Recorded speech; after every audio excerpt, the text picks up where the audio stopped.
What is going on, guys? This is LSU Recruiting HQ. I'm your host, Michael. We're back again today.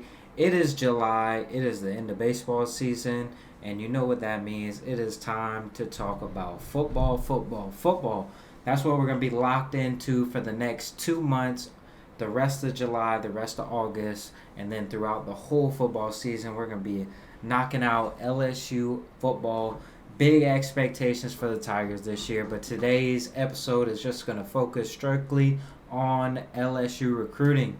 On the football side of things are looking good again for the Tigers, man. Brian Kelly's doing a great job recruiting as he did last year. LSU fans might take a look at the online rankings and they might say, "Oh, we're underperforming," and if you go by the rankings as of right now, absolutely, it's not where LSU wants to be. Do I believe that's where LSU is going to end up finishing? Of course not. I think there's some big things in store for this recruiting class, and I think it's kind of slowed down a little bit here in July. But I think right before the high school football season starts, you're going to see recruiting start picking up again. You're going to see guys committing left and right. As of right now, LSU sits with 18 football commits for the 2024 football class, sitting with we're going on three rankings. They have the 13th best recruiting class in the country, fifth best in the SEC. Some of the guys that are headlining this class as of right now, you obviously have the in-state guys, Trades Green, tied in. And he is a dual sport athlete. Guy plays basketball and football. He's going to play strictly football. Like I said, listed as a tight end. You could easily see this kind of guy transition into that defensive end role. It'd be kind of interesting to see the approach LSU takes with him. I see him more on the offensive side, but it's definitely a possibility that you could get him on the defensive line depending on depth issues going on at the time.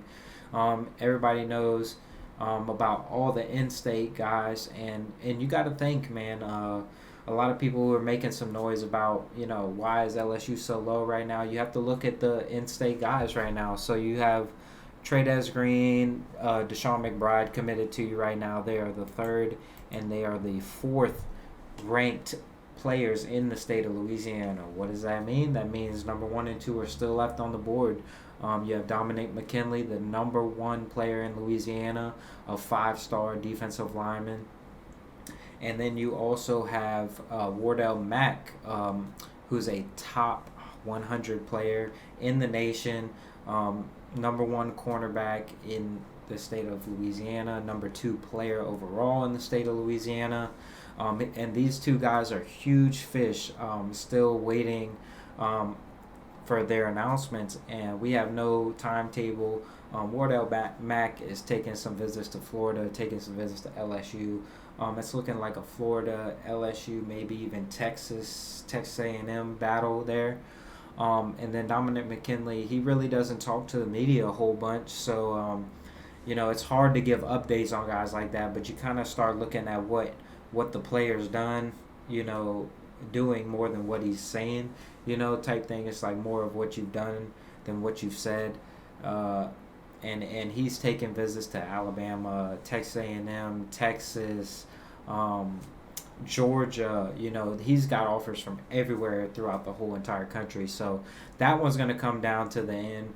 LSU's still sitting in a good spot as far as the On3 crystal ball reports, the recruiting predictor for On3 Sports. Same thing with Wardell Mack. LSU sits in a very favorable spot with that one as well. But like you all know, recruiting is not over until it's over.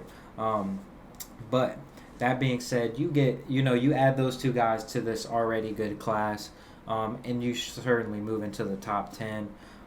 You're probably not getting a top 5 class this year just because the state of Louisiana this year was not as deep as normal.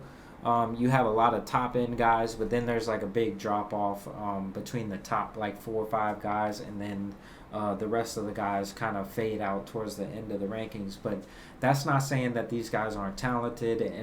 And one thing that LSU is doing is they're filling needs. People need to realize, like, LSU is in a good spot talent wise. They're not going to go out there and just get guys because of their star rankings and this and that.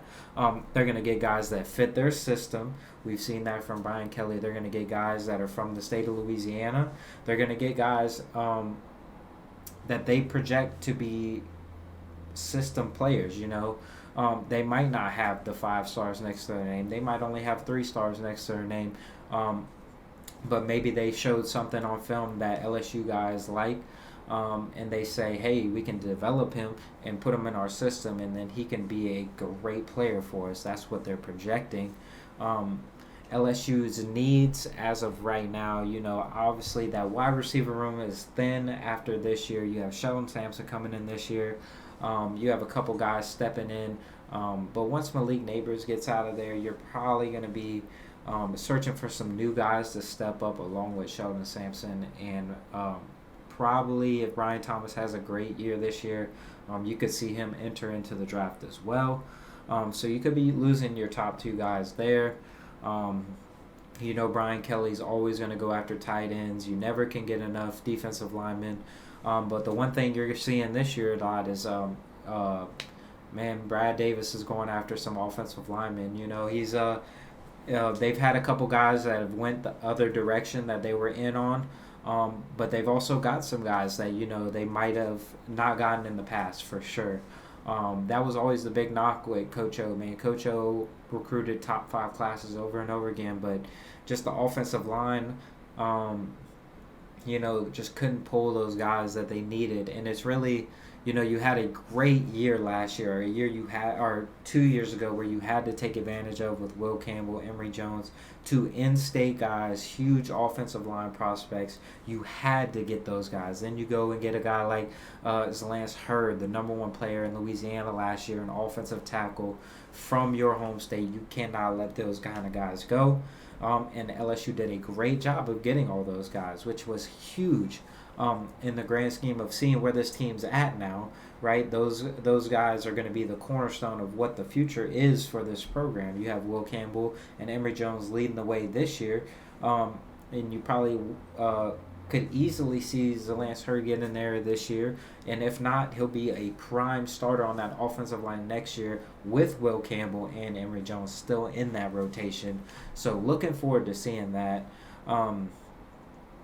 You have the Bayou Splash coming up very soon.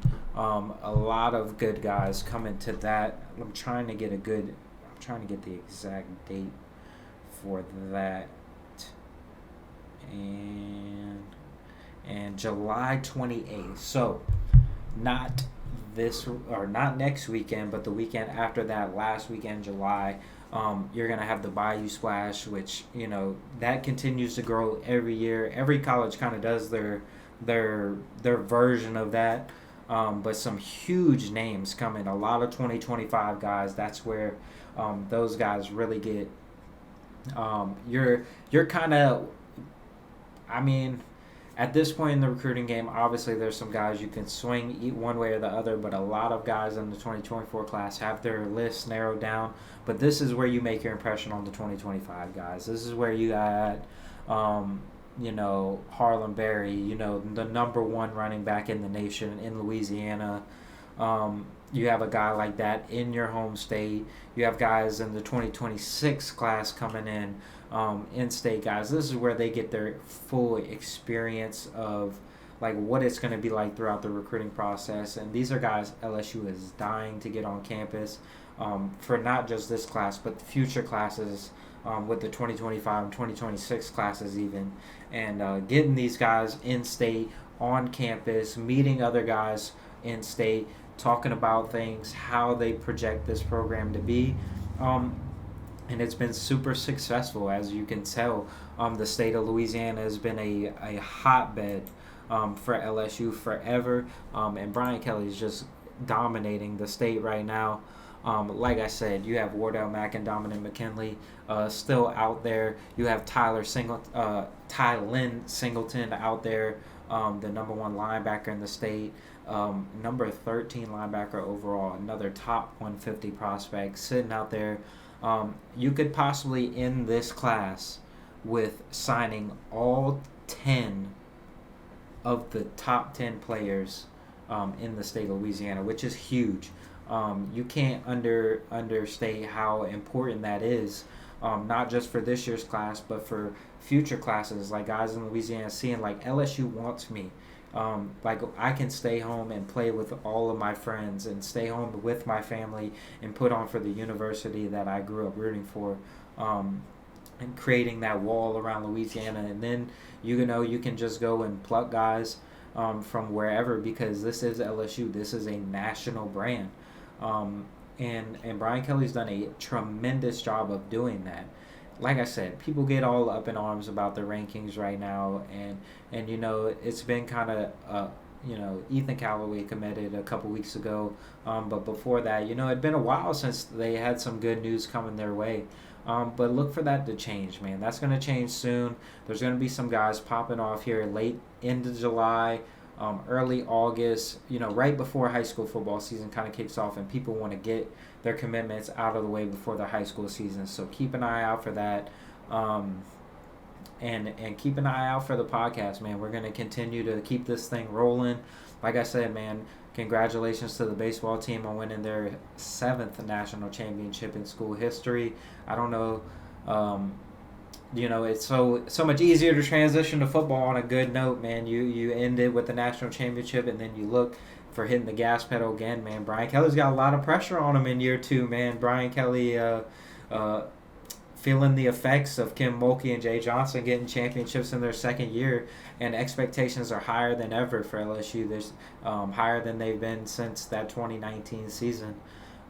You have expectations for the first time in a while here, and it's nice to see. It's nice to get back to that relevancy, and we're all hoping that LSU can have another dominant season on the gridiron. That's all I got for you guys today, man. Make sure if you guys like today's video, subscribe to the channel. It's completely free. All it does is help us out. And like the video, drop a comment on who you guys want to see in this recruiting class, and let me know where you guys think LSU is going to finish in this recruiting class, man. That's like a big thing. I'm not a big believer in recruiting rankings. They look nice on paper, but as we all know, man, there's hidden gems everywhere. So that's all I got for you guys today. Quick, short, to the point, kind of giving you guys the rundown in case you guys been just focused on baseball or whatever you guys been doing, getting you back in the football mode. We're going to be locking this thing up and doing some more. And yeah, man, that's all I got for you guys today. Thank you guys for watching, and I will see you guys next time.